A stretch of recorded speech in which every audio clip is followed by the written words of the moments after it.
чагтлагдсан байдаг учраас click here гэж цааш нь үргэлжлэе.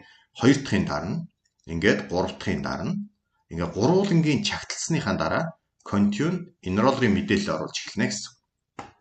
За ингээд нэрээ бичнэ тийм үү? За би өөрийнхөө нэрээр биччихье. За төвшин жаргал гэдэг нэрээ бичлээ. Энэ дээр овгоо бичнэ. Төр амглан. Англи үсгээр бичнэ шүү. Заавал за. За тэгээд одоо яг энэ дээр нэг юм хэлээд өгчээ. Жишээ нь энэ бол Америкийн талбайтай байж штэ. Зарим хүмүүсийг бол шууд монголоор гараад ирж байгаа. Америкийн талбайтай болохоор энэ CNN гэдэг нэг ийм CCN гэдэг дугаар нэхэд байгааз. Тэгэхээр энэ бол Америкт бүртгэгдэх гээд байна гэсэн үг байхгүй нэгсэн. Тэгэхээр country гэсэн энэ доотлын хэсгийг хэрвээ таних Америкийн талбайтай гарч ирж ивэл монгол болгож өөрчилнө гэсэн үг. За монгол болгонход яасан? Нөгөө нэг CCN гэсэн код нэгдүгээр дадлаг болчтой, хоёрдугаарт нь утасны дугаарын урталд Монголын талбай гараад ирлээ тийм. За энэ дээр төрсөн он сар өдрөө хийж өгнө. Сар өдөр он гэд ингээ хийгээд өгчнө. За энэ дээр утасны дугаараа бичиж. Дахиад утасны дугаараа давтан бичнэ. За тэгэнгүүтээ доотлын хэсэг дээр мэйл хаяг бичиж.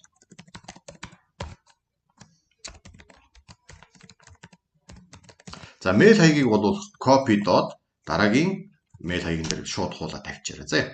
За одоо энэ дээр яаж юм? Миний мэйл хаяг энэ компанид хэдийнэ бүртгэгдсэн учраас гээд алдаа зааж юм. Тэгэхээр би өөр мэйл хаяг ингэ биччихвэл болчихжин гэсэн үг тийм. За дараагийн мэйл хаяг өөр байна. За мэйл хаяг зөв байх нь их учиртай шүү. Яг гэвэл дараадаа e-wallet нийлгэж орлого мөнгөө өөрөө татаж авах тийм. Энэ болгон дээр таны мэйл хаяг ашиглагдана гэсэн үг байна ш. Танд руу мэйл очиж байгаа гэсэн. За тэгээ хаягаа хаан дүүрэг 17 дугаар хороо 109-ийн 16 тоот.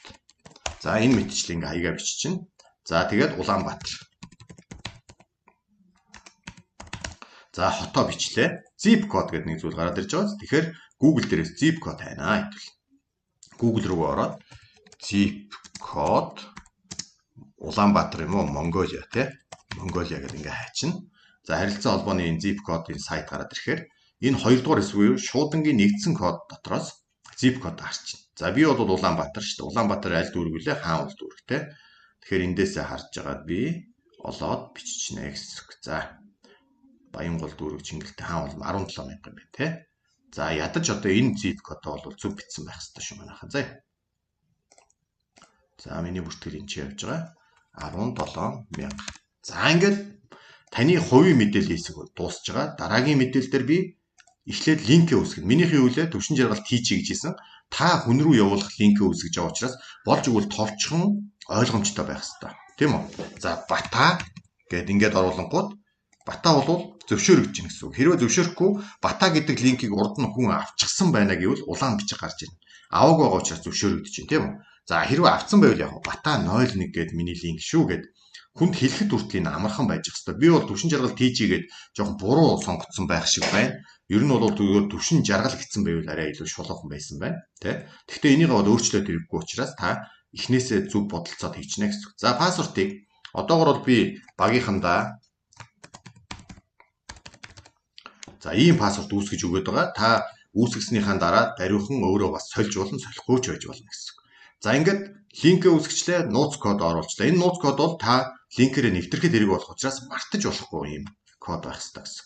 За ингээд дараа нь виза картны мэдээлэл бөглөнө. Виза картн дээр нэр ихэвчлэн том үсгээр бичигдсэн байдаг гэдгийг анхаараарай. Яг адилхан бичиж шүү. За төвшин жаргал. За тэгээд зарим виза картн дээр төвшин жаргал цэг Т гэсэн байгаа. Миний овгийг.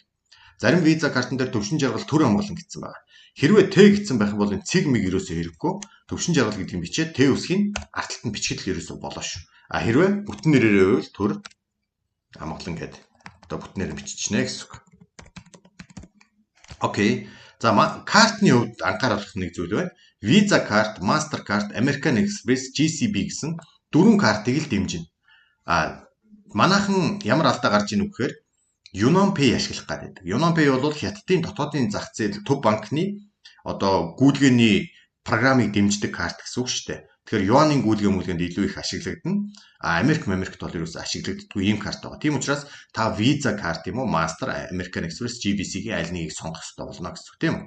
За ингээд би бол Visa карт хэрэглэдэг. За дараагийн хэсэг дээр Visa картныхаа дуусах хугацааг тавьж өгнө. Таны картн дээр мэдээлэл нь байж байгаа. Хэрвээ танд биетэй виза карт байхгүй тэр маань байсан ч гэсэн олон улсын гүйлгэнд ирэхгүй бол хаан банк болон бусад банкныхаа аппликейшнээр ороод виртуал виза карт нээчдэг шүү. За тэгээ картны 16 оронтой дугаараа энд орж ирэх ёстой. За ингээд дараа нь картны арталт CVV код гэжтэй байдаг те. Тэр кодыг одоо бол бас оруулж өгнө гэсэн үг.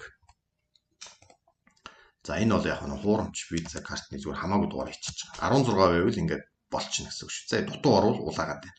За ингээд CVV код 1 2 3 гэж хийгээд CV кодоо зөв хий чинь энэ купон код гэдгийг хоосон орхиж болно шүү манайха. Хоос орхичороо зэ.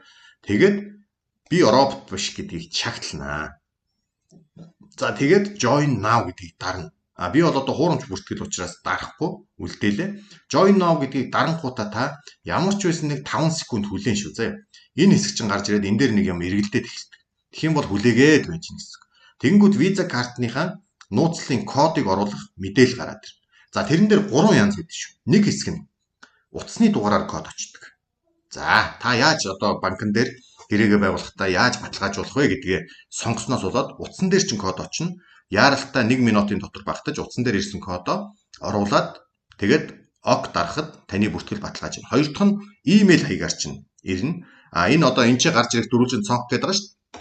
Тэрэн дээр имэйл хаягны чи эхний 3 үсэг сүүлийн 3 үсэг байж ивэл танд имэйлээр код очижээ гэдээ ойлгочихно шүү дээ. Утасны чинь эхний 3 дугаар сүүлийн 3 дугаар байж байгаа юм бол танд утсаар чинь код очиж гинэ гэдээ ойлгочихно. Харин e-pin код, promet код гэдэг юм уу нэг янз бүрийн нэрээр гарч ирээд байдаг код нэхэд байх юм бол та нөгөө виза картныхаа e-pin код гэдэг чинь цахимаас юм худалдаж авах пин код шүү дээ. Манайхан ATM-ийн пин кодтой андуураад идэг. Бэлэн мөнгөөр ATM-ээс авах гэж бол та нэг пин кодтой, цахимаар худалдаж авах гэж бол дахиад нэг пин кодтой байдаг. Хэрвээ та виза карт чи e-pin код хийгээгүй гэж үзвэл мөн хаан банкныхаа аппликейшн руу ороод карт CC-г сонгоод картын дотроос e-pin код гэдгийг сонгоод 2 удаа оруулж өгснөөр e-pin кодтой болчих боломжтой.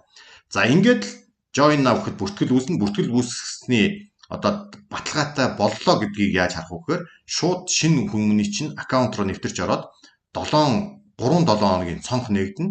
Түргэн бонус авах 3-7 хоногийн цонх нээгдвэл одоо энэ хүн маань бүртгэгчжээ гэдэг ингээд ойлгочихно шүү дээ. Окей.